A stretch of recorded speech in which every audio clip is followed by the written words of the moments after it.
Okay, so you want to stay informed, right? You want to know what's actually going on with the big companies that everyone's talking about. Right. Well, then you've come to the right place because today we're doing a really interesting deep dive into Nestlé. Definitely an interesting I one. think everyone's pretty familiar with the name. You see it everywhere. Yeah, first, But yeah. we're going to go way beyond, what you see when you're just walking down the aisles of the grocery store. Right. We're going to unpack some fascinating recent developments with the company. That's right. We've got some great information for you today. We've got their latest financial performance, Oh, right. and then also some really interesting news concerning their mineral water business in France. Ooh, And then we've even got like a visual overview of some of the challenges they've been facing recently. interesting. And yeah, so I think our goal today is to really like take all of these separate pieces and Yeah. connect them together and give you a good picture of, the current landscape for this company. Yeah, absolutely. And this is a global giant. So this is a company that touches so many aspects of life as we know it. So I think this will be a really fascinating deep dive. I think so too. Okay, so why don't we just jump right in with the financials? Their full year 2024 results are out. Yeah. And, at first glance, the 2.2% organic sales growth actually beat their own target of 2%. Right.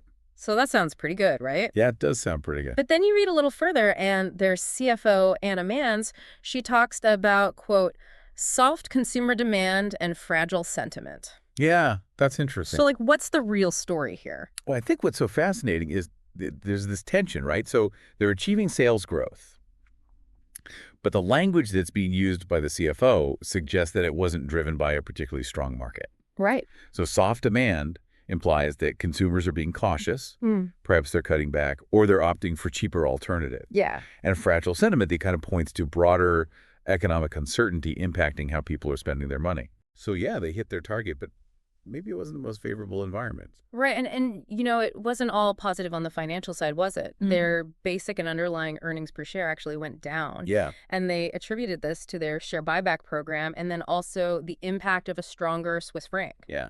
So can you kind of elaborate on, why those factors would lead to a decline in EPS? Sure. Yeah, so with the share buyback program, that reduces the number of outstanding shares.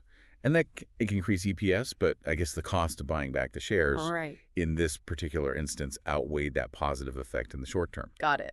Now, with the Swiss franc, when it gains strength against other currencies where Nestlé operates, Yeah. the earnings made in those weaker currencies translate into fewer Swiss francs when the company reports their overall financial results. Interesting. So, it's a really good example of how currency fluctuations Yeah. can significantly impact a global company's bottom line. Absolutely. So let's look at their performance in different regions because this is really interesting. Yeah. Europe showed strong organic growth of 3.3%. Uh-huh.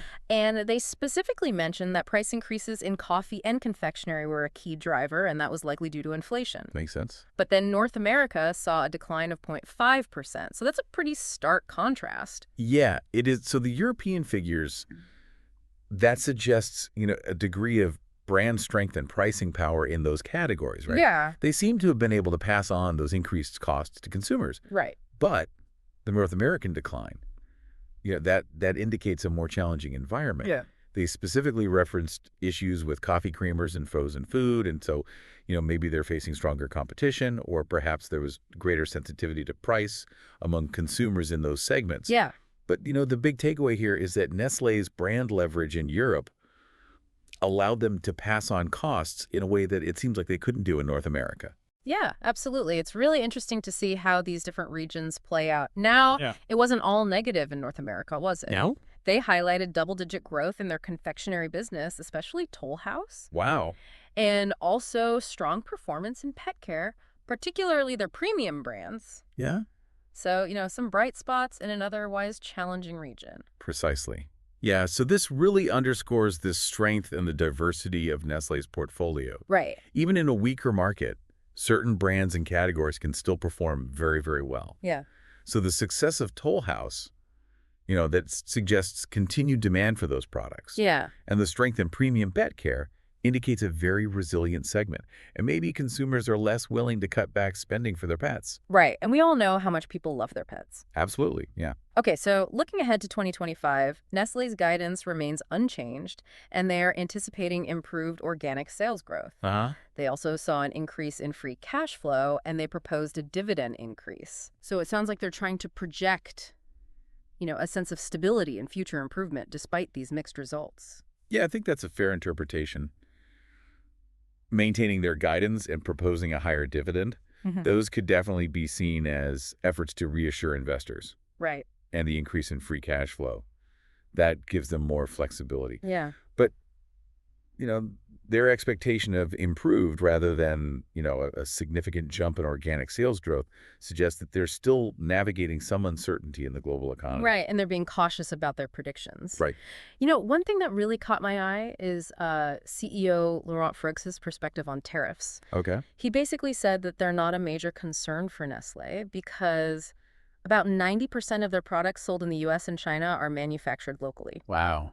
That's a huge degree of localization. That is, yeah, and it reflects a broader strategic move, I think, by a lot of these multinational companies Right. to reduce their exposure to trade tensions and tariffs by establishing production in those key markets. Right. This local production not only helps mitigate those risks, but it also streamlines their supply chains, and it lets them be more responsive to local consumer tastes. Yeah. Wow, 90% local production in the U.S. and China. That's massive. Yeah, it's really remarkable. Yeah, and it's a really interesting insight into their global strategy. Yeah, absolutely. So they also mentioned significant cost-saving initiatives aiming to save 2.5 billion CHF by the end of 2027, with over 300 million already secured for 2025. Okay. Examples they gave included consolidating procurement and using AI for invoice review. So it sounds like a major drive for efficiency. Yeah, absolutely. And the current economic climate, with those signs of softer consumer demand, companies are really, really focused on efficiency. Right. So these kinds of initiatives that leverage technology like AI and, streamlining their core processes, those are essential for staying competitive and maintaining profitability. Yeah. And the scale of those savings that they're targeting indicates a very serious commitment to optimizing their operations. Right. So they're really buckling down and trying to streamline everything. Yeah, exactly. Okay, so I think we've got a good handle on the financial picture. Right now, we've got growth in Europe, challenges in North America, Right. a strong push for efficiency. But now let's move on to, I think, a much more serious issue, Yeah. which is the mineral water controversy in France. Right. Now it's been called a mineral water fraud case. Yeah. And it seems like Nestlé admitted to some pretty concerning practices. Yeah, this is a big deal, and it has potentially, far-reaching consequences for Nestlé's reputation and for consumer trust of their brands. Right. So in January of 2024, they admitted to using unauthorized water treatment methods, and these included carbon filters and UV treatment on major brands like Perrier Vitel Hepar and Contrex. Wow. And they paid a €2 million fine to actually avoid a trial. Wow. And that really, speaks to the seriousness of the situation. Yeah. These treatments were reportedly implemented to address contamination in the water sources. That's really worrying. So, but the story doesn't end there. No, it doesn't. It's taken another turn with new revelations about the French government's alleged involvement. Uh-huh. Reports suggest that emails and ministerial memos from February 2025 indicate that the French presidency and prime minister's office may have actually favored Nestlé's interests Wow. and allowed them to continue selling this non-compliant water despite some pretty serious health warnings. That's a big deal. Yeah, so that raises some huge ethical and regulatory questions. Absolutely, it does. Yeah, so these reports from Le Monde and Radio France, they paint a pretty troubling picture of potential regulatory capture. Yeah. And a key piece of evidence is a memo dated January 2023 from Jerome Salomon, who was the head of the General Health Directorate. Okay. And this memo apparently recommended the immediate suspension of authorizations for Nestlé's bottling sites in the Vosges region. So that includes brands like Hepar Contrex and Vitel and also Perrier. Okay. And this was based on health and regulatory concerns identified by ANSES, the French Food Safety Agency. Yeah, And the fact that these recommendations were reportedly not acted upon is very concerning. it is. So what exactly were these health and regulatory concerns that prompted ANSES to recommend an immediate suspension? What did they find? So the central issue was Nestlé's use of microfilters with a mesh size below 0.8 micrometers. Okay. And regulations stated that this was not acceptable because of its potential impact on the natural microbial content of the water. Right. So ANSIs concluded that the water at the well outlet was, quote, not microbiologically sound, unquote, Wow. and therefore it did not meet the criteria to be classified as natural mineral water. Right. They also had serious concerns that the groundwater source had not been protected against fecal contamination. Oh, wow. That's huge. Yeah, which is a major public health risk. Yeah, absolutely. So the crux of the regulatory issue seems to be whether these finer filtration methods are considered a form of disinfection, Yeah. which would not be allowed for natural mineral water. Right, because it fundamentally alters the water's natural state and mineral composition Right. as it comes from the source. Right. It's no longer natural at that point. Right. Yeah. So that's a really, really important distinction. It is. So that sounds incredibly serious. You'd expect immediate action Right. in the face of those findings. Right. So how has Nestlé Waters responded to these new revelations and the initial admissions? So in February of 2025, Mhm. Nestlé Waters, through their general manager, Muriel Leonau, she issued a statement defending their practices. Okay. So she said, quote, all our waters today are pure at source, unquote, and maintained that food safety and consumer health were never compromised. Okay. She also stated that the mineral composition of the water was never altered and that they did not exert undue pressure on public decision makers. Okay, so they're pushing back pretty hard. Yeah. She also brought up the issue of clarifying microfiltration regulations, arguing that microfiltration is widely used and that the zero 0.8 micrometer filtration authorized by AFSA, which is now ANES, Right. has a similar effect to the zero 0.2 micrometer filtration that Nestlé used, claiming that neither of those constitute disinfection. So that's a critical part of their defense. Yeah. You know, Leonau argued that there's a lack of clear definition in European regulations regarding that point at which filtration becomes disinfection, Right. which is not permitted for natural mineral water. Right. And she referenced a 2001 opinion from AFASA that set that precedent at 0.8 micrometers. Okay. But she argued that the 22 micrometer cartridges that they employed achieved the same outcome as those authorized 0.8 micrometer ceramic filters. Right. So she contends that neither method is actually disinfection, and she called for greater clarity in those regulations. Okay, but it seems like that interpretation isn't universally accepted. No, it isn't. Le Monde and Radio France reported that the Occitanie Regional Health Agency concluded that Nestlé's microfiltration does have a proven disinfectant effect. So that's a direct contradiction of Nestlé's position. It is, and this is really where, the core of the dispute lies. If a regional health agency has determined that those methods have a disinfectant effect, Right. then they would be in violation of those regulations. Right. So this really highlights the fundamental disagreement. Is Nestlé merely filtering out impurities, which might be permissible? Or are they engaging in a form of unauthorized disinfection that alters the natural properties of the water? Right. And that's the big question, isn't it? It is, yeah. It's like, where do you draw the line? Yeah, exactly. Now, to make things even more complicated, it was also reported that Perrier had to halt drilling and destroy 2 million bottles in April 2024 Wow. after they detected bacteria of fecal origin. Oh, wow. Following heavy rainfall, so this seems really relevant given NSC's earlier concerns about potential fecal contamination of the water sources. It does, yeah. This incident really lends weight to those concerns raised by NSCs Right. regarding how vulnerable those water sources are to contamination. Right. Especially following events like heavy rain. And the fact that Perrier had to take such a drastic and costly measure suggests that, those risks were very real. Right, so this wasn't just like a hypothetical situation. yeah. This was like a real problem. Right.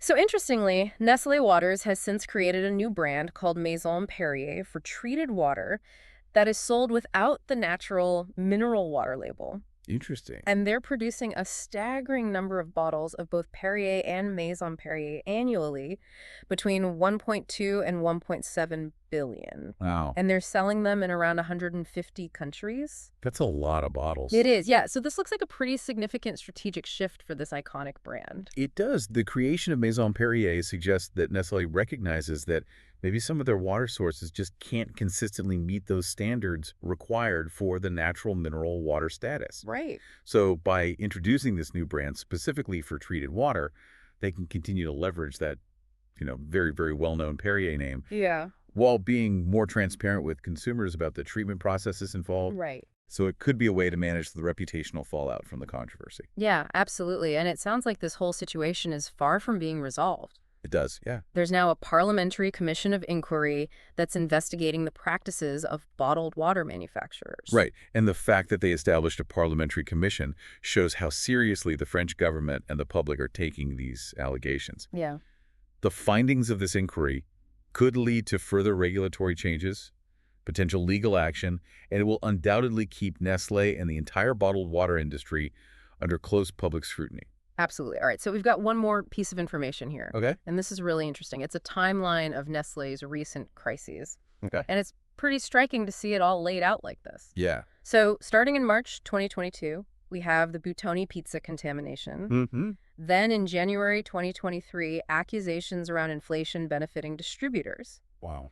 Then in April 2024, allegations of adding sugar to infant cereals in lower-income countries. And now this mineral water scandal in January 2025. Right. So it's a lot to process. And the timeline also points to a reported decline in investor confidence and a drop in their share price since 2022. Yeah. We also see the breadth of Nestlé's brand portfolio here. Right. Including not just Perrier and Vittel, but also Nestlé Aquarelle, Hepar Contract, San Pellegrino, and even Maggi. Right. It really highlights how many consumers globally could be affected by these various issues. It does. The timeline is really revealing, and it suggests a pattern of challenges across different sectors of Nestlé's operations in a relatively short time frame. Yeah. So this could point to potential systemic weaknesses in their quality control, ethical oversight, or their risk management protocols. Right. And the loss of investor confidence and that decline in share price are understandable consequences of these negative events. Yeah. And it highlights the financial impact of these controversies. And, as you mentioned, with such a diverse portfolio of brands, Right. these issues have the potential to affect a really large consumer base. Absolutely. So to bring everything together, it appears that Nestlé is currently navigating a very complex and challenging environment. And it does, yeah. They're seeing financial strength in Europe, Right. but they're facing significant headwinds in North America. Uh, And overshadowing a lot of this is this major scandal involving their mineral water business in France, Yeah. with serious allegations of regulatory breaches and questions around, government influence. Exactly. I think this deep dive has highlighted the interconnectedness of these seemingly separate issues. Yeah.